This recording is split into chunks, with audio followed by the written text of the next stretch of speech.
Welcome sur ce podcast Les Croqueuses.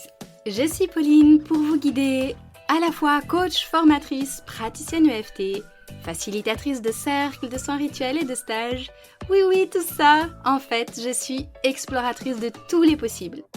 Les Croqueuses, c'est le podcast qui vous fait kiffer votre vie avec des interviews inspirantes, des bottages de fesses et 100% de motivation et de good vibes. On explore ensemble la résilience, la reconstruction et surtout, on prend beaucoup de plaisir à croquer la vie à pleines dents. Allez, prête à vibrer ? C'est parti pour une nouvelle dose de good vibes. Aujourd'hui, je suis remplie de joie et de gratitude car on célèbre ensemble le premier anniversaire des Croqueuses. Oui. C'était le 1er avril 2023 et non, c'est pas une blague. Du coup, je profite de cette date marquante pour vous réexpliquer pourquoi ce podcast existe. Comme vous le savez certainement maintenant, à l'âge de 19 ans, on m'a posé un diagnostic qui a totalement bouleversé ma vie, une sclérose en plaques, que j'appelle la plaqueuse. Alors qu'on m'a plus ou moins prédit un fauteuil roulant à 40 ans, moi j'ai plutôt fait le choix de me relever et de m'épanouir dans cette vie que je comptais bien me créer sur mesure. À l'époque, c'était en 2005, j'ai été mise en contact avec d'autres patients via des forums en ligne pour m'aider dans l'acceptation de la maladie, sauf que tout ce que je lisais me ramenait à l'avenir sombre qu'on m'avait prédit finalement, handicap, invalidité, dépression, etc. Qu'est-ce que j'ai fait ? J'ai fait le choix de stopper toutes ces lectures et tout contact en me promettant qu'un jour, j'apporterai une autre source d'informations plutôt inspirante avec un discours bien moins fataliste. Et c'est un projet qui a vu le jour via Les Croqueuses, un podcast dédié aux femmes qui veulent savourer chaque instant de la vie, trouver de l'inspiration et de la motivation pour se créer, elles aussi, une vie sur mesure pleinement choisie. Donc aujourd'hui, c'est avec une immense gratitude que je vous remercie, toi qui écoutes et toute ma communauté, pour cette incroyable première année d'aventure. Et préparez-vous à savourer encore de nombreux moments inspirants et motivants avec les croqueuses. J'ai plein de nouvelles interviews dans mon chapeau, ça se prépare en coulisses. Une autre façon d'aborder les histoires personnelles pour encore plus d'inspiration. Et pour marquer cet anniversaire, j'ai une surprise spéciale pour vous. Une méditation d'ancrage exclusive offerte en cadeau pour vous remercier de votre fidélité et de votre soutien tout au long de cette première année. Cette méditation fait partie de Libère et Rayonne. C'est une invitation à vous recentrer, vous ancrer pour encore plus de stabilité et d'alignement. Libère et Rayonne, c'est un voyage de transformation sur 3 mois conçu spécialement pour les femmes qui veulent redevenir créatrices de leur vie. Ce programme regorge d'outils, de conseils et de soutien pour vous accompagner dans votre cheminement vers une vie plus épanouissante et alignée avec vos aspirations les plus profondes. Et pour accéder à votre méditation, il vous suffit de vous rendre sur le lien dans la description, soit maintenant en mettant sur pause, soit après avoir écouté l'épisode. Dans tous les cas, je suis ravie de partager ces ressources avec vous et de continuer à vous accompagner dans votre voyage vers vous. Et maintenant, place à l'épisode du jour.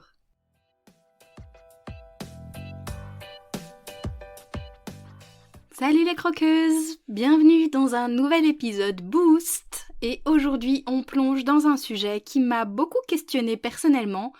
Après la spiritualité sur les 2 derniers épisodes solo, je vous parle ici de la méditation. On sait maintenant, grâce à de nombreuses études scientifiques, etc., il n'y a plus besoin de le prouver et d'en vanter les bienfaits. On le sait, la méditation est incroyable sur notre bien-être, notre système nerveux, notre paix intérieure. Il existe beaucoup de philosophes, de médecins, de spécialistes qui nous en parlent. Il y a énormément de ressources par rapport à ça. Sauf que, est-ce qu'on se met pas parfois un peu trop de pression justement par rapport à la méditation? Et justement, je vais vous parler un petit peu de moi, mon rapport à la méditation et du syndrome de la bonne élève. Je sais pas si ça vous parle tout ça. Moi j'ai un petit peu ce syndrome-là.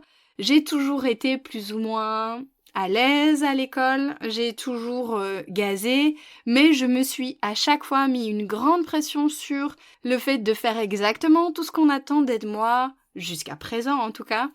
et de faire exactement comme on m'a dit de faire. Donc, je l'ai appliqué tout ça justement à la méditation, j'essayais de suivre tout ce qu'on me disait de faire, toutes les recommandations. Quand je suivais une méditation guidée, j'essayais évidemment de visualiser les mêmes choses que ce que me disait la personne que j'écoutais. J'essayais de faire taire mes pensées. Mais franchement, c'était pas vraiment efficace et au contraire, ça me stressait bien plus qu'autre chose. Avec cette idée, justement, de devoir faire tout comme on me dit. Et puis un jour, j'ai eu une discussion qui m'a un peu ouvert les yeux. Parfois, on a besoin justement de s'entendre dire ça par quelqu'un d'autre pour nous permettre de prendre du recul et d'observer la scène sous un angle un petit peu différent parce qu'autrement on a un peu la tête dans le guidon. Donc j'étais avec une copine qui méditait tous les jours et je sais que c'est une croqueuse qui écoute le podcast et qui se reconnaîtra certainement. Merci beaucoup en tout cas, parce que ce jour-là, elle m'a dit quelque chose qui a changé ma perspective, ma façon de voir la méditation, les rituels et tout ce que je cherchais à m'imposer. Puisque on papotait un peu et puis qu'elle me parlait, elle, de comment elle fait, elle m'a parlé d'une application de méditation qu'elle utilisait, elle, pour tous ses rituels quotidiens. Et, justement, je lui parle du syndrome de la bonne élève, j'ai envie de faire tout comme dans la méditation guidée, mais en fait, je me mets la pression, j'y arrive pas, et finalement, je n'obtiens absolument pas les bienfaits dont on parle de la méditation parce que ça me met plus en état de tension et de stress, puisque je suis un petit peu dans cet objectif de performance. Et elle me disait, mais oui, mais justement, moi j'ai arrêté ça, toutes ces méditations guidées. Moi, ce que je mets et ce que je préfère, c'est les musiques, en fait. Et comme ça, je médite à ma guise. Et là, pour moi, ça peut vous paraître tellement évident, mais en fait, ça ne l'était pas. Et ça a fait tilt parce que j'ai enfin réalisé, comme ce que je faisais pour tout le reste, et c'est toujours la même idée qu'il n'y a pas de baguette magique et que c'est ça, plus ça, plus ça, plus ça, qui va à un moment donné nous ouvrir les yeux ou nous permettre d'avoir une meilleure connaissance de nous ou de nos réactions, ou bref. Donc j'ai enfin réalisé à ce moment-là que il n'y avait pas qu'une seule façon de méditer et qu'il fallait que j'arrête de me mettre la pression et justement d'être dans cette recherche de performance, etc. Parce que dans la méditation, il y en a certains qui préfèrent être guidés, qui préfèrent faire à leur sauce, avec des sons, sans son, justement. Il n'y a pas qu'une seule façon de méditer. Et donc, j'ai commencé à explorer, à tester moi-même, et vraiment, mais ça m'a tellement réconciliée avec la méditation que j'avais envie de vous en faire un épisode aujourd'hui parce que je sais que je suis pas la seule, justement, à avoir un petit grincement, là, vous savez, un grain de sable quand on parle de méditation, en se disant, ouais, mais non, en fait, j'arrive pas, quoi, j'arrive pas, donc là, on me guide, on me dit de faire ci, on me dit de faire ça, mais en fait, je vois rien du tout, et puis j'ai mes pensées qui reviennent tout le temps, je pense à la liste de courses, ou je pense à ce que j'ai pas fait, ou à ce qui me reste à faire, ou tiens, on reçoit des amis, il faut que j'organise ci ou que j'organise ça, et puis oh non, j'arrive pas à lâcher prise, j'arrive pas à faire ce qu'on me dit, etc. Donc je sais que je suis pas la seule. Ce que j'ai envie à travers cet épisode, et c'est pour ça que c'est un épisode boost, pour se mettre un coup de pied aux fesses et se dire, on fait comme on veut en fait. Qu'on soit assis, qu'on soit allongé, qu'on soit guidé, qu'on fasse avec de la musique, qu'on marche en pleine nature, qu'on s'assoit justement en pleine nature, qu'on marche en forêt. Il y a tellement de façons de méditer différentes et le pire, non, c'est le mieux justement, tout ça c'est ok. On fait comme on veut. Et si vous avez du mal avec la méditation traditionnelle ou que vous aimez pas visualiser comme moi, c'est ok en fait. Vous faites comme vous avez envie, vous faites à votre façon. Moi, dans les différents stages et les cercles que je facilite, je propose des méditations. Parfois, je guide un peu, ou beaucoup, ou pas du tout. Il y a des moments où juste je chante et en fait, c'est chacune voit comme elle veut, en fait. Et si les participantes ne visualisent pas, c'est ok, c'est pas grave, en fait. Et s'il y en a une qui a besoin de s'allonger alors que la consigne, façon de parler, c'était de s'asseoir, c'est ok aussi. Et parfois j'invite à poser les mains sur le cœur, mais si ça ne fait pas sens pour vous, c'est pas grave. J'aime me poser la question de De quoi vous avez besoin, vous, à ce moment-là? Et comment est-ce que vous pouvez y répondre? C'est plutôt ça. Donc si moi je vous demande de vous asseoir, ou la personne que vous écoutez vous dit qu'il faut vous asseoir en posant les mains paumes vers le ciel, près de votre ventre et déposer sur vos cuisses, si c'est pas cette posture que vous avez envie de faire parce que c'est inconfortable, parce qu'elle vous fait mal, parce que vous avez des tensions, parce que vous êtes fatigué, vous adaptez. Moi, en ce moment, je fais des méditations quasiment tous les jours. Dans ce que j'entends, donc il y a une partie guidée et une partie qui n'est pas guidée.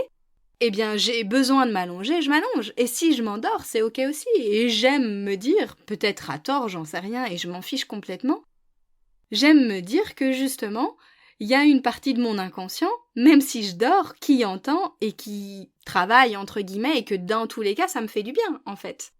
Donc, de quoi est-ce que vous avez besoin à ce moment-là? Et qu'est-ce que vous pourriez vous offrir, justement? Comment est-ce que vous pourriez répondre à ce besoin? Et qu'est-ce que vous pourriez vous accorder à vous-même? Parce que la personne la plus importante, c'est vous. Et je pense davantage que, justement, c'est qu'est-ce que vous pourriez vous offrir et de quoi vous avez besoin à ce moment-là. C'est tout ça qui peut driver votre façon de voir la méditation, comme tout le reste de votre vie d'ailleurs, plutôt que il faut faire comme ci ou il faut faire comme ça et de nouveau s'enfermer dans une nouvelle norme ou une nouvelle façon de faire qui serait la seule et unique correcte.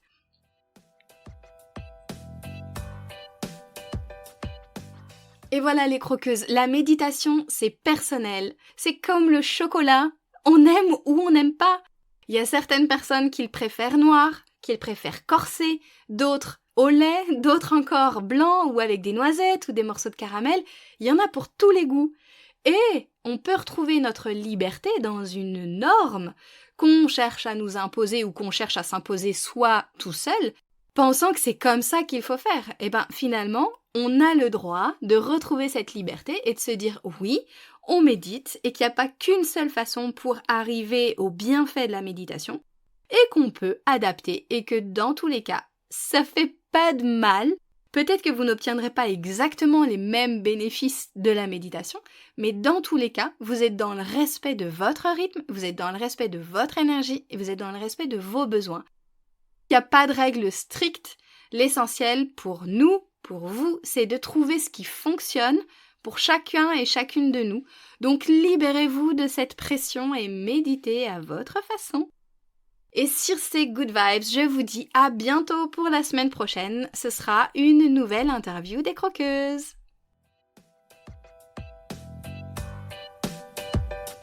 Et voilà les croqueuses, c'est la fin de cet épisode. Merci à vous de l'avoir écouté jusqu'au bout.